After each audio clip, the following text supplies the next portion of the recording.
Buenos días. Como todos los años, la Academia Chilena de la Lengua celebra el Día del Idioma, que conmemora, como ustedes saben, a dos grandes escritores y a uno que a nosotros, como hispanohablantes, nos convoca especialmente. Quiero dar la bienvenida, en primer lugar, a doña Laura Oroz Ulibarri, embajadora de España,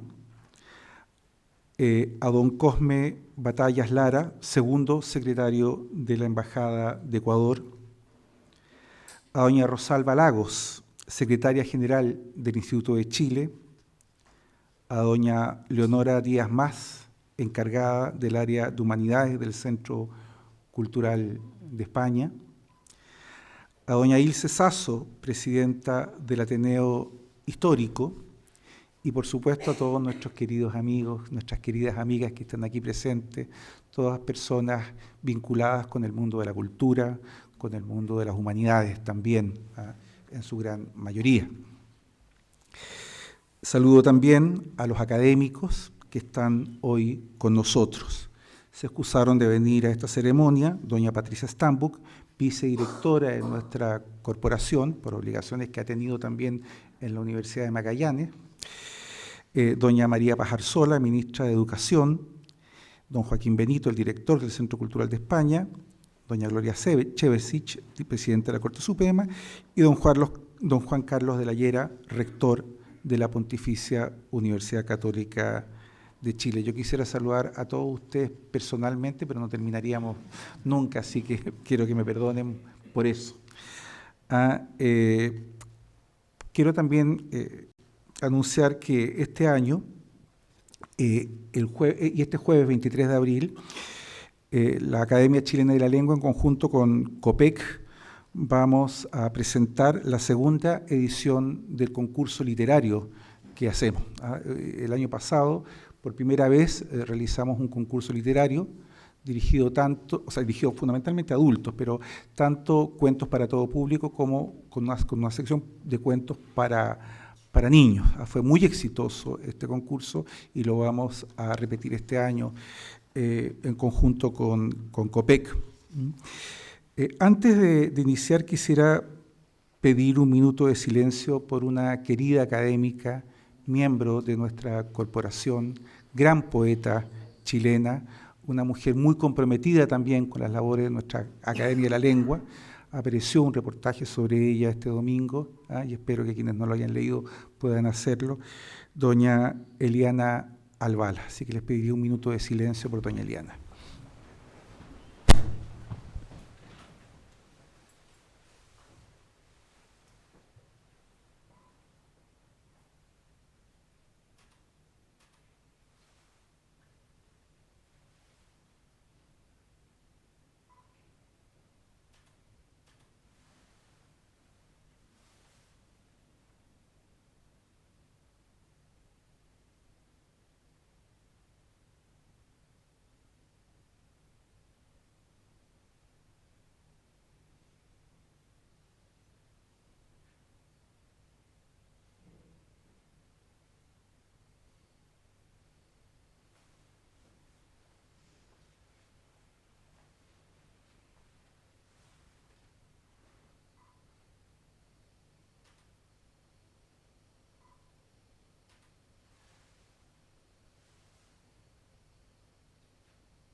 Muchas gracias.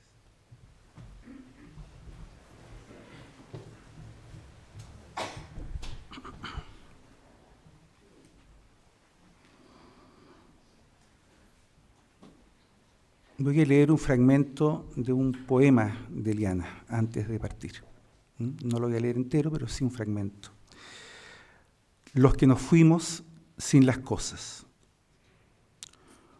Cuando te mueres, alguien se posesiona de tus huecos. Quise decir, tus cosas, simplemente las tuyas, que deshabitas y despueblas. Si tú mueres, otros se adueñan de tu historia. Si te fuiste sin cosas, no queda alternativa. Está fuera, para siempre. Pero cuidado, al regresar, si regresas y pides lo que creías que era tuyo, las cosas te traicionan, se manchan, retroceden, se adhieren a los otros ya vacías y extrañas. Los que se han ido sin sus cosas simplemente se han muerto privados de memoria, locos fantasmas olvidados. Cuando regresen de otros mundos volverán a la nada. Si tan solo regresas como los magos o los malabaristas que giran las muñecas con las manos livianas y vacías, no serás más que un muerto que ha perdido la tierra y las raíces. Te entregarán un mundo de palabras huecos.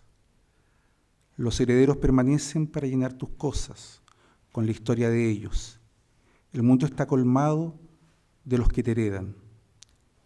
Si te vas lejos, si te vas, guardas tus cosas bajo 7 llaves. Cuando retornas, ya han cambiado las puertas. La tierra es una sola, el mismo sol en todas partes. Hay vastos campos sobre el mundo, alumbrados y flores coloridas, trigo amarillo y nubes que simulan formas, y montañas. Y por allá, tan altos, los volcanes. Tierras baldías muchas veces. No es cierto. No somos desterrados, nada más, simplemente los que nos fuimos sin las cosas. Bien. Hay varios niveles de lectura en este poema, y todos muy ligados a la vida de doña Eliana y a la vida también de sus ancestros. Quiero aprovechar también ahora, antes de partir, de saludar a don Miguel Bravo Ferrer, consejero de Asuntos Culturales y Científicos de la Embajada de España, quien acaba de llegar. Y como saben ustedes, todos los años cuando celebramos el Día del Idioma, un académico nos da una disertación, una charla sobre un tema vinculado con la lengua española. En esta ocasión quiero invitar a don Fernando Lola. Podría presentarlo, pero todos lo conocen perfectamente bien. Un psiquiatra de gran prestigio en nuestro país, formado en la Universidad de Chile, también en Alemania, ha publicado muchísimas obras, y no solo es un médico, bueno, no es poco decir, no solo es un médico y un psiquiatra, sino también es un gran humanista, una persona preocupada también de las relaciones internacionales, y que en Chile también ha encabezado toda una línea de investigación en el campo psiquiátrico. Yo quiero dejar con ustedes a nuestro querido académico, miembro de número, don Fernando Lolas, que nos ofrecerá la disertación de primores, realces, crisis y prudencia, recordando a Baltasar Gracián. La presentación se enmarca en los 425 años del natalicio de Gracián, jesuita, escritor y filósofo, muy referido muchas veces por Borges también. Así es. Bien, por favor, don Fernando. Gracias. Bueno, honorable mesa directiva, respetable audiencia, incluyendo las personalidades aquí presentes, se cumplen este año 425 desde el nacimiento de Baltasar Gracián en un pueblo que hoy se llama Belmonte de Gracián, desde 1985, precisamente en honor a uno de sus hijos más ilustres. Está este pueblo que yo visité expresamente para conocer el lugar de nacimiento de Baltasar Gracián, a unos 12 kilómetros de Calatayud, en Aragón, y muy cerca de donde estaba la antigua ciudad de Bilbilis, una ciudad celtíbera que después fue romana. Por eso Baltasar Gracián y su madre se llamaron a sí mismos siempre bilbilitanos, que es el gentilicio que se usaba en Calatayud. El 8 de enero de 1601 figura la partida de nacimiento de Baltasar Gracián, con el nombre de Galacián, porque parece que en aquella época también las precisiones no eran muy abundantes, y murió en Tarazona en diciembre de 1658. Por lo tanto, es una vida de 58 años, más o menos, paralela por completo a Calderón de la Barca, que como ustedes bien saben, nació en el año de 1600, pero murió en 1681. Calderón, a diferencia de Baltasar Gracián, fue soldado de los tercios, y me dicen que algunos de sus poemas son parte de lo que los soldados de España suelen recordar. Baltasar Gracián se trasladó prontamente a Toledo, donde gracias a los oficios de un tío canónigo aprendió latinidad, aprendió las primeras letras y después ingresó a los 19 años al Colegio de los Jesuitas en Tarragona. Hizo varios años de estudios para concluir finalmente siendo, por así decir, investido como sacerdote en 1627, pero completando sus 4 votos perpetuos requeridos por la Compañía de Jesús en 1635. Por cierto, tuvo que demostrar pureza de sangre, que era esencial para ingresar a la Compañía. Tuvo que demostrar sus conocimientos de las Sagradas Escrituras. Fue profesor durante muchos años de lo que se llamaba teología, pero que eran en realidad casos de conciencia para la Compañía. Y fue durante algún tiempo profesor también en la Universidad de Zaragoza. 1635 es, por lo tanto, el momento en el cual Baltasar Gracián es admitido a la Compañía de Jesús, cumpliendo, ya dije, los 4 votos de rigor, la pureza de sangre y una dedicación a la causa de Ignacio de Loyola. 1636 es una época importantísima para Baltasar Gracián. Es ahí donde llega a Huesca, donde se encuentra con un magnate, un filántropo, un erudito y un mecenas, Vincenzo Juan de Lastanosa. Cuando yo visité Belmonte de Gracián hace ya algunos años, especialmente para conocer ese sitio, el Palacio de Lastanosa ya no existe. Lastanosa debe haber sido un experto en numismática, dueño de una excelentísima biblioteca que es celebrada por Baltasar Gracián en uno de los capítulos del Criticón como el Palacio de Salastano.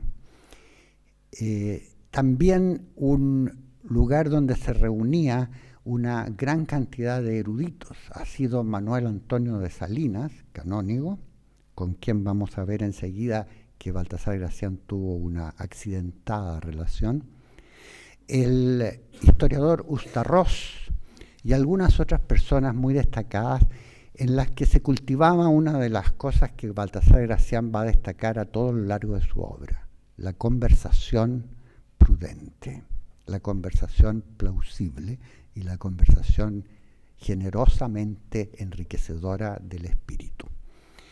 Por lo tanto, no es de extrañar que al año siguiente, 1637, Baltasar Gracián publicara lo que fue su primer libro, que se llamó El Héroe. El Héroe está compuesto por 20 primores. Primores en el sentido más etimológico y original de la palabra, como excelencias. Voy a leerles brevemente lo que dice el prólogo de este libro de Baltasar Gracián para dar una idea de cuál fue su intención en este primer libro al que seguirán otros. Qué singular te deseo.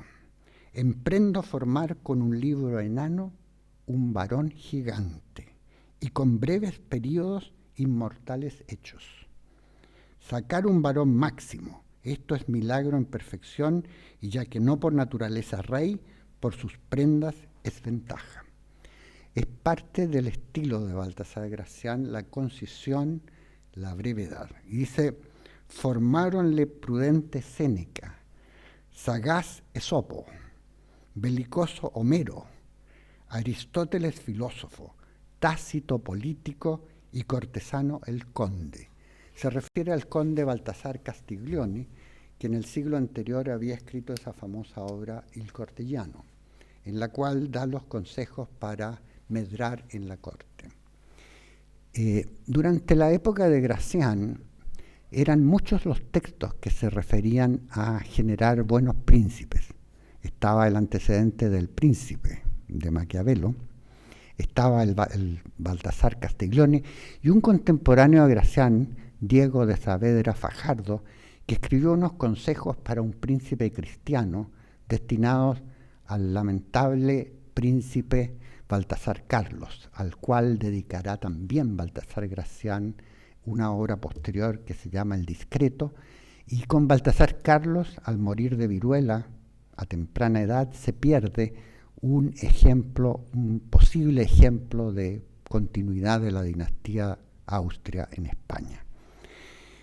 Yo quisiera recordar que era España, la España de Baltasar Gracián, para que cuando ustedes lo lean o lo relean, se den cuenta la clave que existe no solamente en estos tratados originales, el héroe, el político y el discreto, a los cuales me voy a referir, sino también porque muchos de los sucesos contemporáneos de Gracián están inviscerados, incluidos sutilmente en sus obras.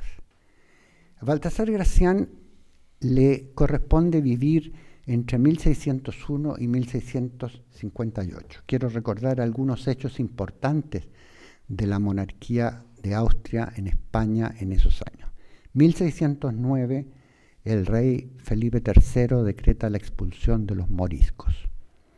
No ha dejado de ser observado que esto significó un duro golpe para la economía de la monarquía. Y después se repitió otra expulsión en 1616. En 1621 llega al trono Felipe IV. Y es una fecha importante porque Felipe IV se enfrenta a una situación compleja que no deja nunca de estar reflejada en el viaje que Andreño y Critilo realizarán después en el Criticón. Felipe IV goza del apoyo del conde duque de Olivares, aquel que pintó Velázquez y que está en el Prado a caballo de espaldas. Y dicen de torva mirada, pero en fin, no sé, el conde duque tuvo un acérrimo enemigo en el cardenal Richelieu. Y quiero recordar que en 1618 se produce un fenómeno de gran importancia para la historia europea, que es lo que los historiadores han llamado la defenestración de Praga. Unos enviados del entonces rey de Bohemia, Fernando, son lanzados por la ventana por los rebeldes protestantes.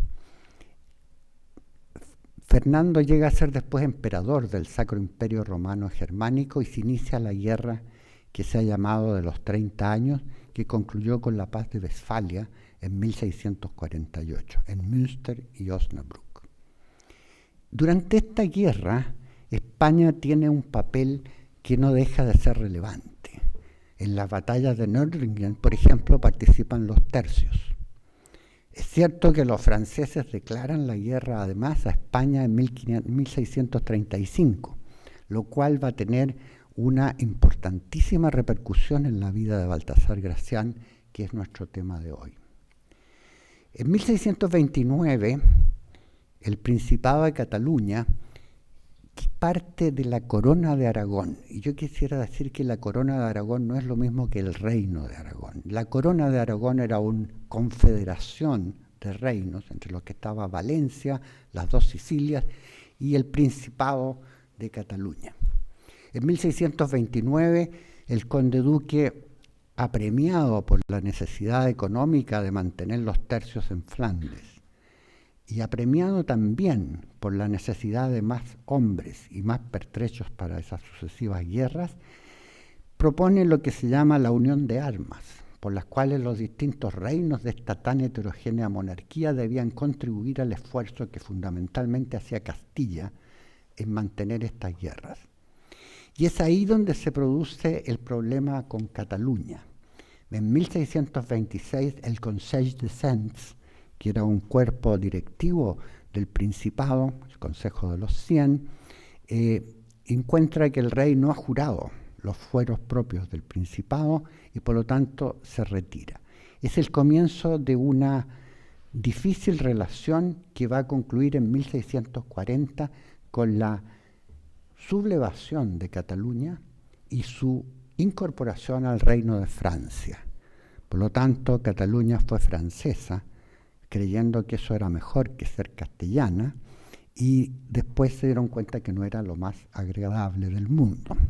¿Por qué es importante esta rebelión de 1640? Y su incorporación a la corona de Francia, que produjo una guerra que duró hasta 1652, en la cual Baltasar Gracián participó como clérigo, como confesor, como cura que exhortaba a las tropas. Y es más, hoy día no quiero hablar tanto de su obra literaria porque hace 14 años hablé en esta misma academia de la obra literaria de Baltasar Gracián, hablando de la ambigüedad del discurso moral que sus obras reflejan. Pero en una carta que le dirige a Lastanosa en 1646, Gracián ha participado en una acción bélica muy importante, que es la reconquista de la ciudad de Lérida, ocupada por el francés. En esa, junto al marqués de Leganés y al duque del Infantado, y sobre todo destaca a un militar portugués, Pedro de Prada o Pedro de Parada, como lo mencionan algunos, reconquistan Lérida, y ahí dice Baltasar Gracián que en esa acción él fue llamado el padre de la victoria. Por lo tanto, alguna acción bélica tuvo y promovió mucho el entusiasmo entre los soldados por recuperar esas tierras que habían sido invadidas por los franceses. Ustedes saben que la guerra de Cataluña se prolongó hasta 1652, momento en que el Principado volvió a ser parte de la monarquía española. Entre tanto, el virrey de Aragón, el duque de Nochera, había sido un gran mecenas y amigo de Baltasar Gracián y tuvo discrepancias con el conde duque, el conde de Olivares, duque de Mérida, que lo llevaron a ser juzgado y finalmente destituido de su cargo. Y aquí hay una nota que me parece importante, que está en la obra de Gracián siempre reflejada, el valor de la amistad. Así como yo mencionaba que al llegar a Huesca en 1636 conoció a Juan Vincencio Lastanosa y a todo un grupo selecto de personas que constituían un verdadero cenáculo literario, esta amistad entre Lastanosa y Gracián fue tan intensa como la de Montaigne con la Boétie u otras amistades clásicas de la literatura que están en el libro de Ricardo Sáenz Huygens, La amistad en la vida y en los libros. Este Vincencio Juan de Lastanosa, con su poder y su influencia, fue el depositario de la primera obra, esta que he mencionado, del héroe, porque estos 20 primores todos se refieren de alguna manera a esa valiosísima amistad. Y Baltasar Gracián demostró también su amistad con el duque de Nochera. El duque de Nochera fue virrey de Aragón y era como Spínola, como otros italianos al servicio de la monarquía, un noble que luchaba por la Casa de Austria. Pero tuvo discrepancias con el conde duque y lo condenaron por traidor. Y en 1642 fue llevado a Madrid y prácticamente dejado morir. Importantemente, Baltasar Gracián acompañó a Duque de Nochera 2 veces a Madrid, y es ahí donde conoce por primera vez la corte, que había sido trasladada, según ustedes recuerdan, en 1606 de Valladolid a Madrid. Y se da cuenta de los embelecos, de todos los pretendientes que existen en la corte, del engaño que predomina en cada lugar, y por eso pasa de la admiratio a la vituperatio de la corte, y eso va a quedar reflejado en su obra en numerosos pasajes, y es por eso que es importante leerla con la clave histórica de lo que está pasando en una monarquía decadente. No hay que olvidar que el rey Felipe IV, al morir el príncipe Baltasar Carlos, al cual Baltasar va a dedicar ese libro tan estupendo que es El Discreto, que así como El Héroe son 20 primores, El Discreto son 25 realces. Son distintas formas literarias que él llama realces. Por eso en estas palabras se esconde una gran densidad de pensamiento de Gracián, y no en vano Elena Cantarino y Emilio Blanco han publicado el año 2005 un diccionario de la terminología de Baltasar Gracián, porque en su esfuerzo por extraer la máxima densidad de las etimologías de las palabras, Gracián llega a una condensación conceptual. Y no hay que olvidar que desde el año 2004 existe en la Universidad de La Coruña una revista que se llama Concepto, Revista de Estudios Gracianos.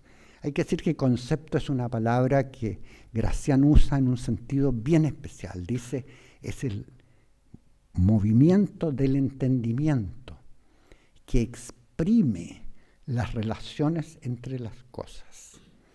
Esa es la idea de concepto, por eso me parece muy bien que esa revista de Estudios Gracianos, que desde el año 2004 existe, se llama así Concepto. Para Baltasar Gracián va a ser siempre muy importante distinguir entre genio, lo que uno trae, ingenio, que es lo que uno hace, y gusto, que es cómo lo hace.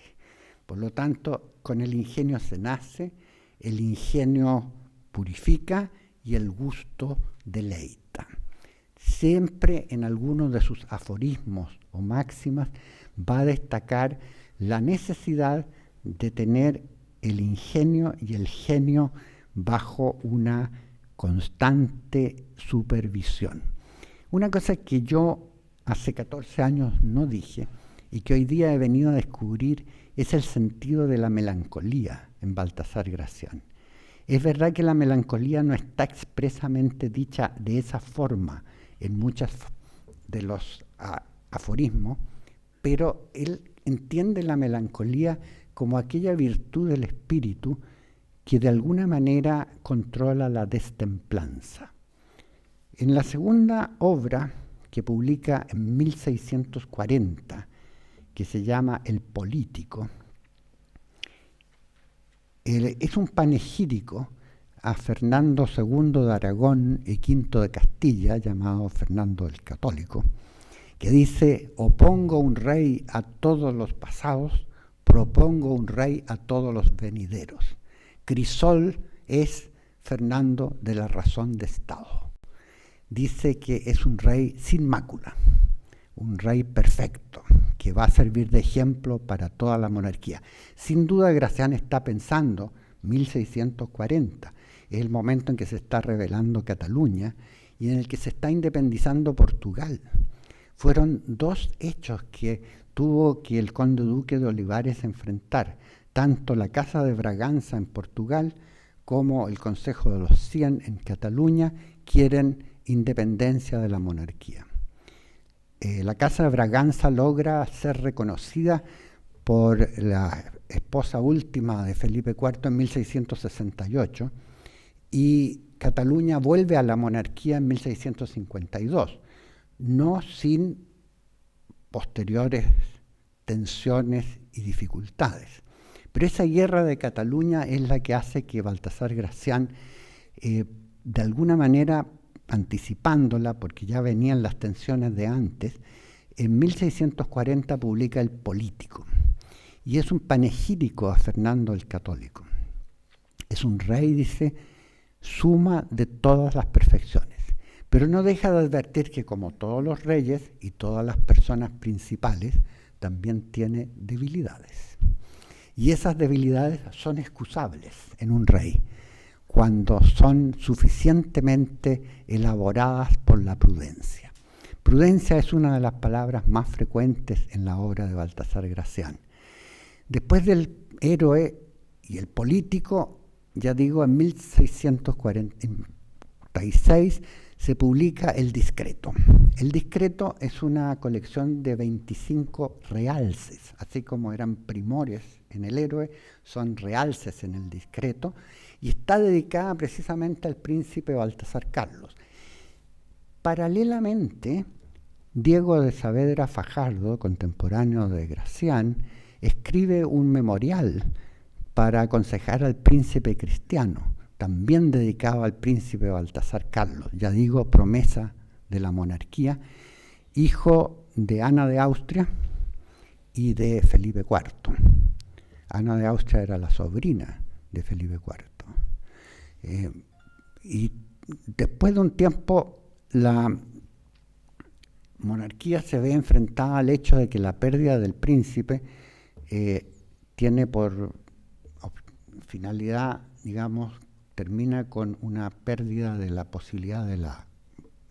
Y ahí es donde Felipe IV tiene que casarse de nuevo, esta vez sí, perdón, con la sobrina, con Mariana de Austria, y viene Carlos II, el último de los Austrias, fruto de esta endogamia de la Casa de Austria, y que muere sin descendencia. Y yo recuerdo haber leído en la fabulosa biografía del duque de Maura sobre Carlos II, llamado El Hechizado, que alguna vez fue tratado, entre sus muchas dolencias, con barro de Chile, según dice el duque de Maura. Supongo que sería algún barro especial, pero Carlos II muere en 1700 y se produce un vacío que va a provocar la guerra de sucesión.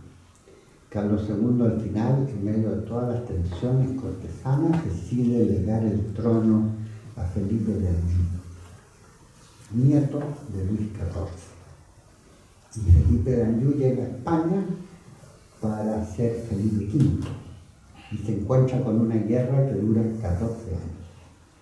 Y lamentablemente de nuevo Cataluña se pone del lado malo, se pone del lado austríaco, porque también la rama austríaca de los Austrias quería la corona, pero ya estaba Felipe de Anjou instalado y los catalanes deciden apoyar a Carlos, el austríaco. Y el 11 de septiembre de 1714 cae Barcelona, de nuevo, por segunda vez. Por eso el 11 de septiembre es un día de conmemoración en Cataluña, distinto de otros 11 de septiembre que conocemos. Pero lo que quiero decir es que la vida de Baltasar Gracián transcurre en un momento de grave crisis para la monarquía española. Y esa grave crisis de la monarquía española conduce al desencanto, al pesimismo, a la melancolía y a la ironía. Creo que los aforismos del Discreto y también de una obra magna que es el Oráculo Manual y Arte de la Prudencia, publicado en 1647, que es una colección de 300 máximas. Tengo para mí que una máxima es un aforismo, pero con mayor contenido moral que un aforismo corriente, porque Hipócrates escribió siempre aforismos, pero no son morales, son técnicos. En cambio, una máxima es un aforismo con contenido moral. Estos son 300 aforismos o máximas, de los cuales Emilio Blanco, que es uno de sus escritores más connotados, dice que los primeros 100 corresponden a textos extraídos de obras previas de Baltasar Gracián, del héroe, del discreto, del político. Y los 200 restantes son de libros que nunca llegaron a escribirse, como El Atento y El Galante. De esos primeros 100 hay 72 que son reproducción absolutamente textual de textos ya publicados. Y todos ellos tienen dos temas principales. Uno es una cosa que a Gracián siempre le preocupa, que es el conocerse a sí mismo. No se nace hecho, hay que hacerse persona. Esto va a tener después una repercusión importantísima en esa obra fundamental que es el Criticón. Porque el Criticón es el viaje de dos peregrinos, Andrenio y Critilo, que don Marcelino Menéndez Pelayo, cuando descubrió, porque él fue el descubridor en realidad del filósofo autodidacto, esa obra de este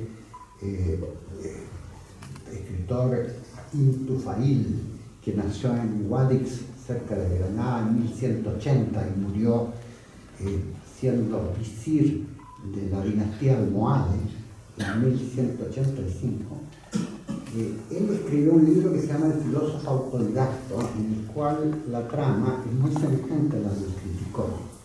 En el filósofo autodidacto hay un salvaje, un muchacho salvaje que es criado por las fieras y la más feraz de las naturalezas. Y sin embargo descubre la verdad de Dios. Gracias a que llega un sabio, versado en la Sharia, en el Hadith y por cierto en el Corán, que descubre que a Dios se llega tanto por la erudición como por la experiencia.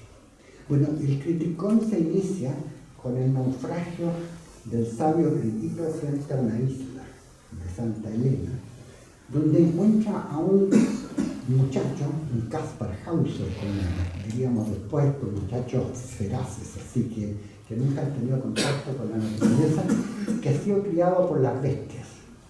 Y este lo llama Baltasar Garzón Andreño.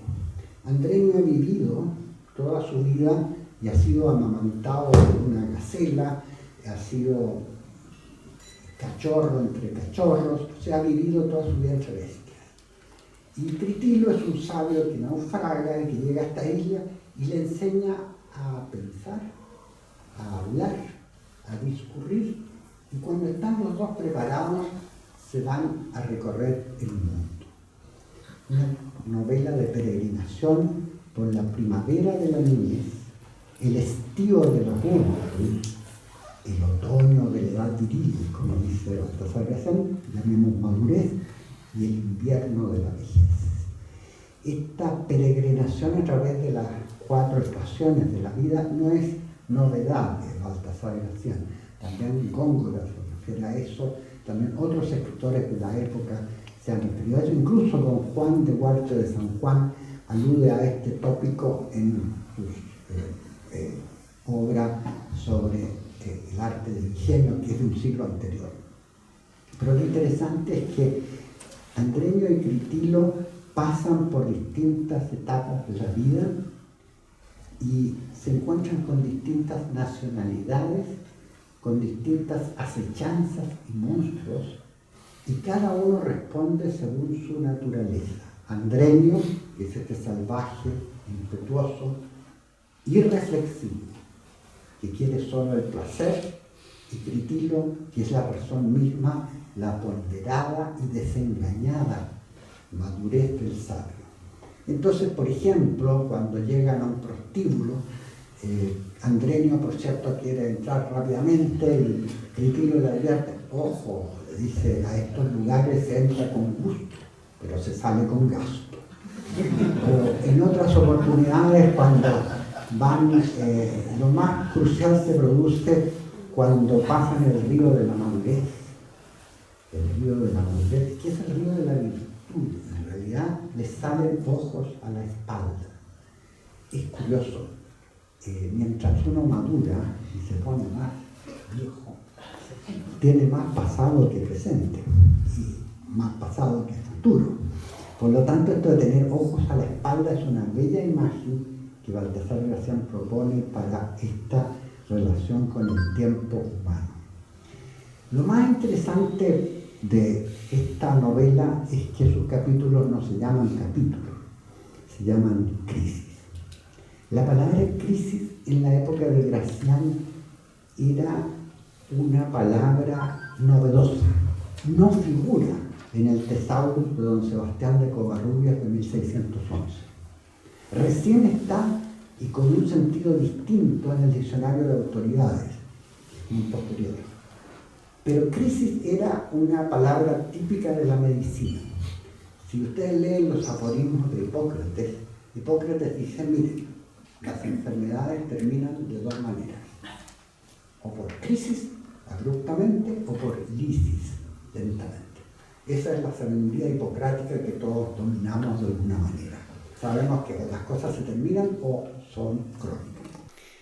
Por lo tanto, cuando Baltasar Gracián usa la palabra crisis para llamar a los capítulos del Criticón, está diciendo una cosa que Aurora Ejido, una de las mayores conocedoras de la obra de Gracián, tanto es así que usó la obra de Gracián como su discurso de ingreso a la Real Academia Española, y usó el motivo del vivio, de los dos caminos con que se encuentran siempre los caminantes, Andrenio y Critilo. Vivio quiere decir o voy a la izquierda o voy a la derecha, y en algún momento voy a ir al vicio y en otro momento voy a ir a la virtud. Por lo tanto, cada una de estas crisis, cada capítulo termina con una disyuntiva.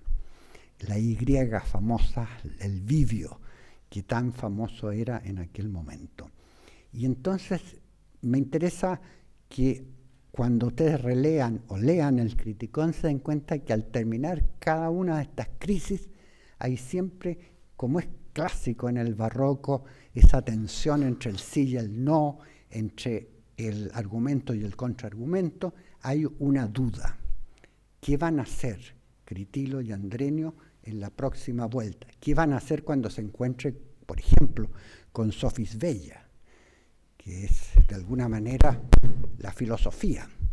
¿Qué van a hacer cuando lleguen, como dice en alguna de las crisis de la parte 2, el yermo de Hipocrinda, que los jesuitas valencianos interpretaron como una directa amenaza y ataque a la Compañía de Jesús? Hay que decir que Baltasar Gracián nunca publicó con su verdadero nombre. Tanto el héroe, el político, el discreto, el oráculo manual y arte de la prudencia fueron publicados con el seudónimo Lorenzo Gracián. Podrá parecer ridículo, pero Lorenzo Gracián era un hermano que tenía Baltasar, y probablemente el único que no fue sacerdote. Toda la familia de Gracián fueron sacerdotes. Todos los hermanos fueron sacerdotes o monjas. Pero hay un solo libro que es el primer volumen del Criticón de 1651 que él publica con otro seudónimo que se llama García de Marlones, que parece una especie de alteración de su verdadero nombre, Gracián y Morales, García de Marlones, pero en la segunda edición de 1658 ya vuelve a Lorenzo Gracián. ¿Por qué usar seudónimo? Era obvio. La Compañía era muy estricta en relación a las cosas que publicaban los miembros de la orden. Nadie podía publicar si no pasaba por cadenas de censores, revisores, intérpretes y enjuiciadores. Por lo tanto, cuando Baltasar Gracián decide escribir como Lorenzo Gracián, se salta todas esas preceptivas de la Compañía de Jesús. Y hay un solo libro que firma con su verdadero nombre, que es de 1655 y se llama El Comulgatorio. El Comulgatorio es un libro distinto de todos los demás de Baltasar Gracián. El Comulgatorio es una reflexión en 50 meditaciones sobre la Eucaristía. Y estas 50 meditaciones, que están dedicadas a una camarera mayor de la reina, están pensadas para qué se hace antes de la comunión, qué se hace durante la comunión, qué se hace después de la comunión y qué reflexión moral saca uno de esta Eucaristía. Es posible, dicen algunos, que Gracián haya escrito este libro basándose en sus ya famosas predicaciones. Era un gran predicador. También predicó en la corte de Madrid, predicó sobre todo en otros lugares, y en Valencia se hizo de una fama un tanto áspera, porque en Valencia se le ocurrió que para atraer gente a su predicación, avisó que en ese día, en esa predicación que iba a tener, iba a leer una carta del mismísimo infierno. Así que con eso, que era una especie de catchword, una especie de palabra así clave para promocionarse, llegó montones de gente que querían saber cómo era una carta del infierno. No había tal. Y los jesuitas valencianos y Valencia en general nunca fueron amables para Baltasar Gracián, y lo dice muchas veces en el curso de su obra. Por lo tanto, ¿qué decir de la última obra que no he mencionado? Es un tratado de preceptiva y retórica que, así como el culteranismo podría llamarse un juego con la sintaxis y el conceptismo un juego con la semántica, o sea, la densidad conceptual con que Gracián habla de la agudeza, de la prudencia, de la discreción, no sabiendo bien si discreción es superior o no a la prudencia, es la agudeza y arte de ingenio, que es un verdadero compendio de la literatura que Gracián admiraba. Admiraba mucho, por ejemplo, a Quevedo, admiraba mucho a Góngora, admiraba muchísimo al Guzmán de Alfarache, de Mateo Alemán, que lo cita en innumerables pasajes. Por eso, cuando uno piensa en el Criticón, ya no se sabe bien si es una novela. Don Marcelino Menéndez Pelayo, que nunca le dedicó una monografía a Baltasar Gracián, y fue más bien, no sé si despreciativo, pero no entusiasta de su obra. Y para qué decir Borges, que escribió ese vitriólico poema diciendo que Gracián dice puras naderías, pero se equivoca porque Gracián escribió muy poca poesía en realidad. La poesía que escribe es parte de este tratado de la agudeza y arte de ingenio, que hace un repaso de todos los autores que él en su época consideraba relevantes. Sobre todo por así decir, su paisano, Marcial, el Marcial traducido por el canónigo Manuel de Salinas, con sus aforismos y con sus apotegmas.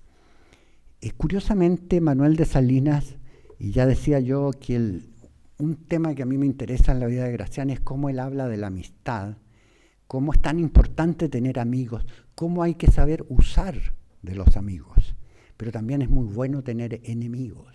Dice, y dice de repente, más vale loco con todos que cuerdo a solas, porque es una práctica. Hay que decir que el discreto es una forma de llevar la cortesana filosofía de Castiglione y las recomendaciones que da en El héroe para ser una persona eminente. El discreto es una serie de consejos para ser una buena persona, que cualquiera, sin ser noble y sin ser persona principal, puede llegar a tener dominio sobre sí mismo, todo está por hacerse, control sobre la propia impropiedad de muchas de nuestras acciones y de nuestros pensamientos, y también una suerte de recomendación sobre cómo vivir mejor. Ya he dicho que muchas de estas aforismos, máximas, epigramas, apotegmas, son después recogidos en la agudeza y arte de ingenio. Fíjense, oráculo manual y agudeza, oráculo manual y arte de la prudencia, se llama el libro de 1740. Tan importante fue este libro en la literatura europea, que Arturo Schopenhauer, en 1830 y tantos, se da la tarea de traducirlo. Aprende la lengua española solo para leer a Gracián. Y él dice, fleißig, o sea, con dedicación, traduce a Gracián y le sirve para fundamentar esa nota pesimista que Schopenhauer representa tan bien en el mundo como voluntad y representación. Él tanto es lo que se enorgullece de haber traducido a Gracián, que firma como Felix Treumund. Treumund quiere decir la boca fiel. Él ha estudiado, advierto que leer a Gracián en español, nosotros que creemos saber español, es una tarea dificilísima. Yo me imagino a este Schopenhauer traduciendo el oráculo manual y arte de la prudencia con sus 300 aforismos, de los cuales, como digo, los expertos dicen que los primeros 100 corresponden a aforismos de sus obras anteriores y los otros 200 de obras que quizá quedaron inconclusas o no se escribieron nunca, el galante, el atento, etc. Pero también Nietzsche, Azorín a comienzos del siglo XX decía, Gracián es el Nietzsche español. Yo creo que nosotros podríamos decir, Nietzsche es el Gracián alemán, porque primero es mucho después, y segundo se inspiró en Gracián. También Voltaire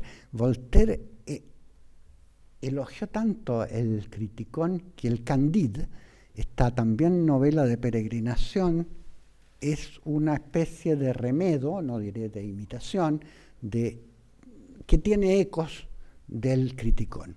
Y por cierto, como toda obra de viajes, que habría entre Marcelino Menéndez y Pelayo llamaba la novela bizantina, esa copia de Heliodoro en la cual las personas peregrinan, las novelas peregrinas, que generalmente son de dos amantes o de dos personas que se quieren, que van a peregrinar en medio de enormes dificultades, van a llegar a Roma, donde en el caso del Persiles de Cervantes, esa obra que como todos sabemos se publicó póstumamente al año siguiente de la muerte de Cervantes, incluso cuando Cervantes escribe con un pie en el estribo, en la dedicatoria, los trabajos de Persiles y Segismunda,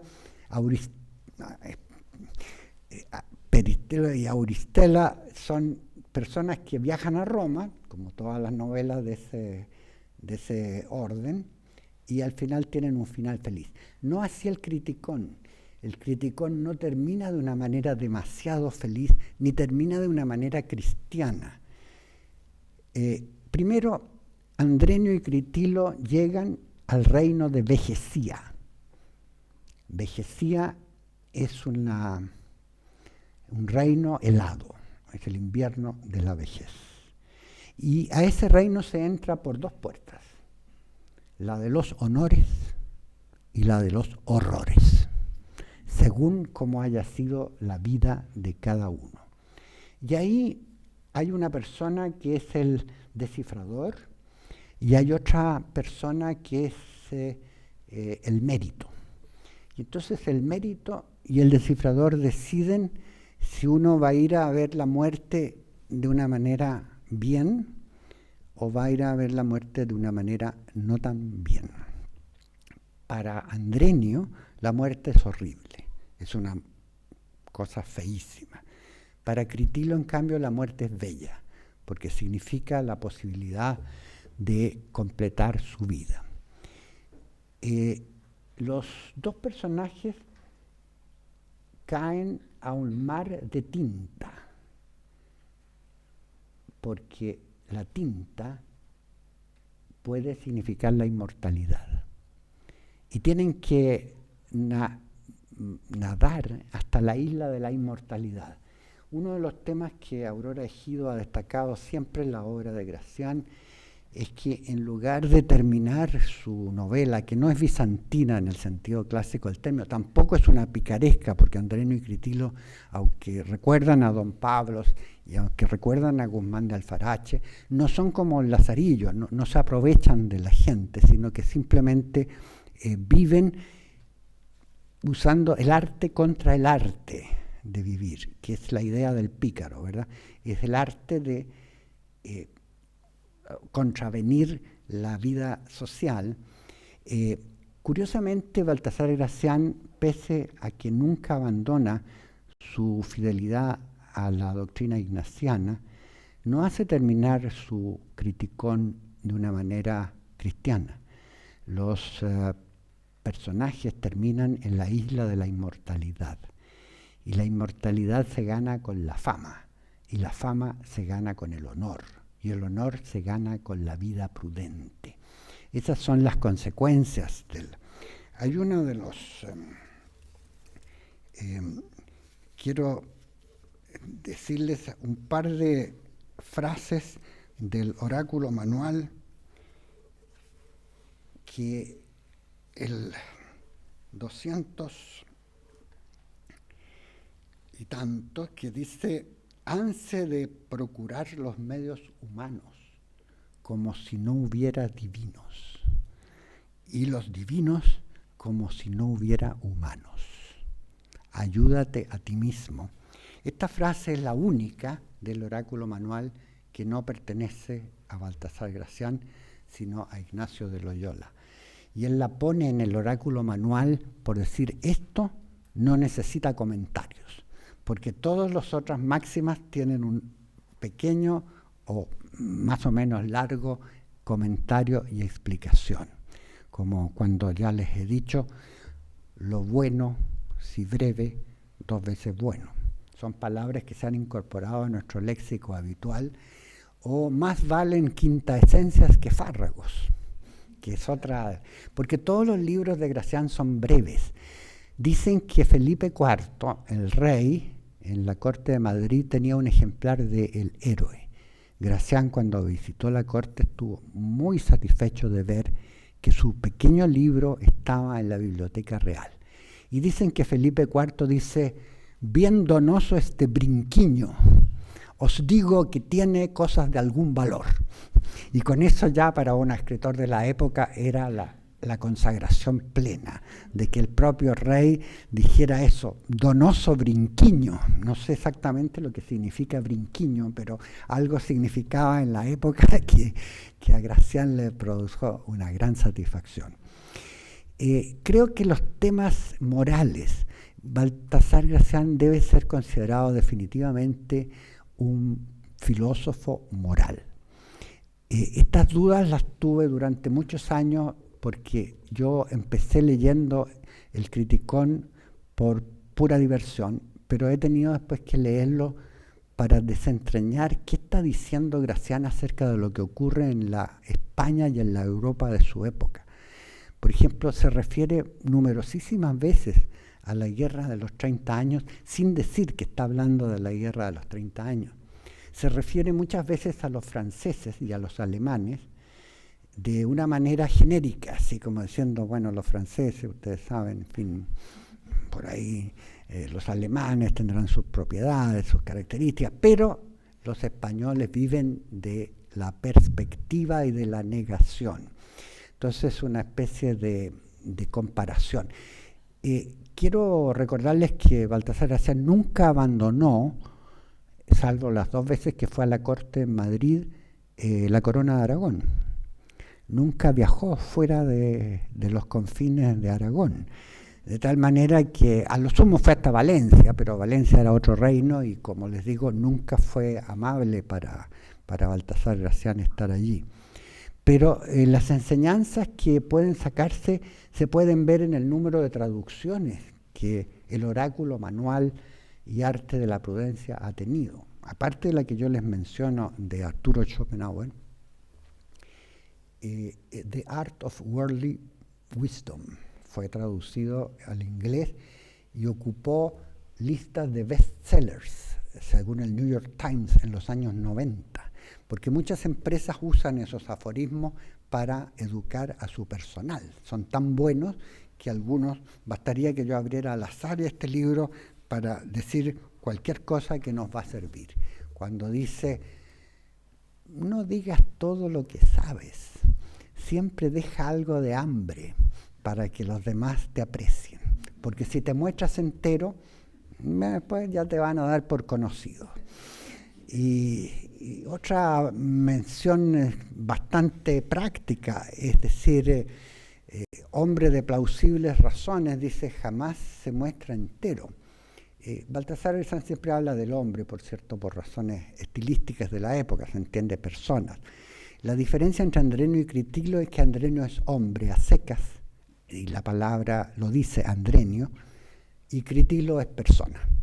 Y toda la obra de Gracián es un camino hacia este arte de ser persona.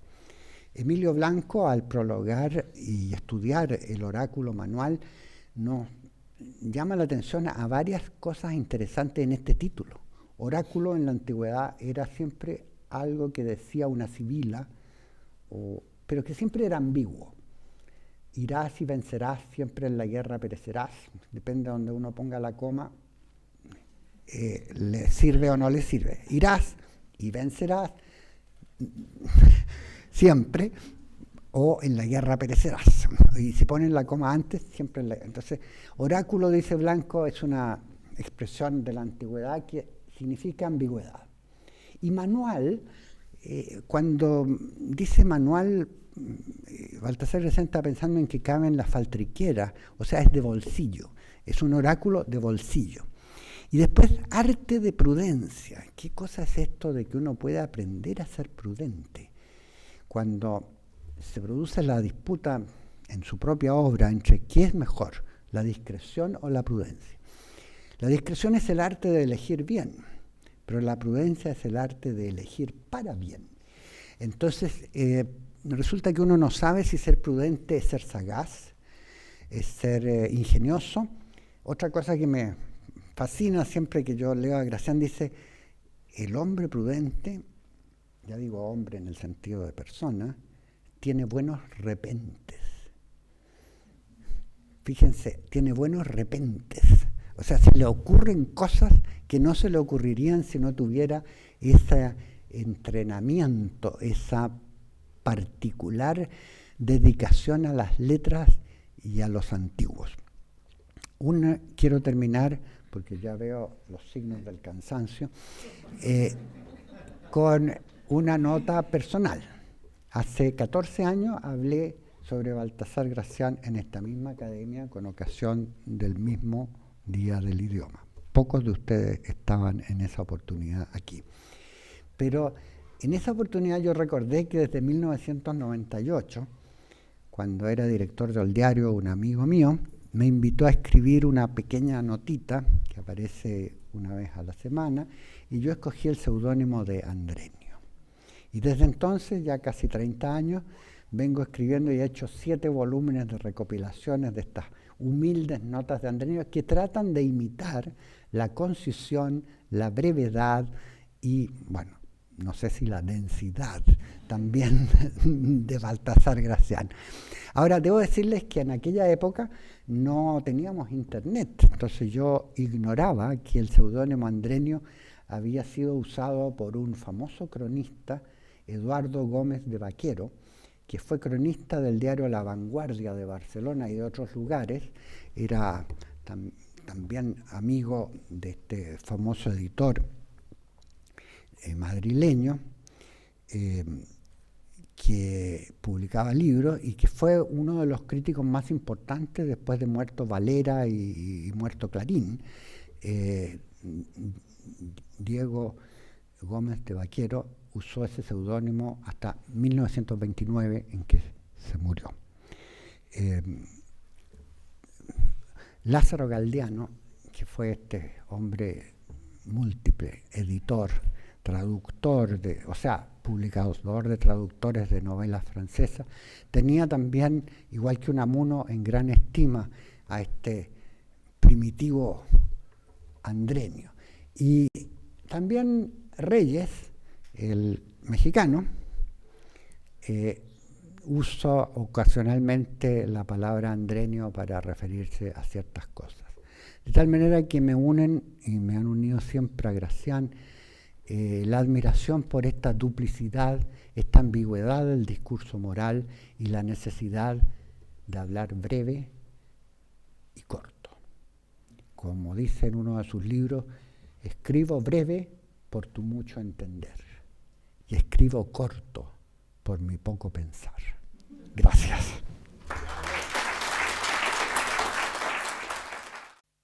Presentación, don Fernando, y voy a hacer 2 cosas. Voy a invitarlo a la mesa directiva de don Fernando por una foto, pero para que no nos vean todos, antes de eso quiero cerrar la sesión y quiero invitarlo a todos ustedes a un vino de honor donde podremos seguir conversando sobre ese maravilloso periodo de la cultura española. Así que levanto esta sesión plenaria.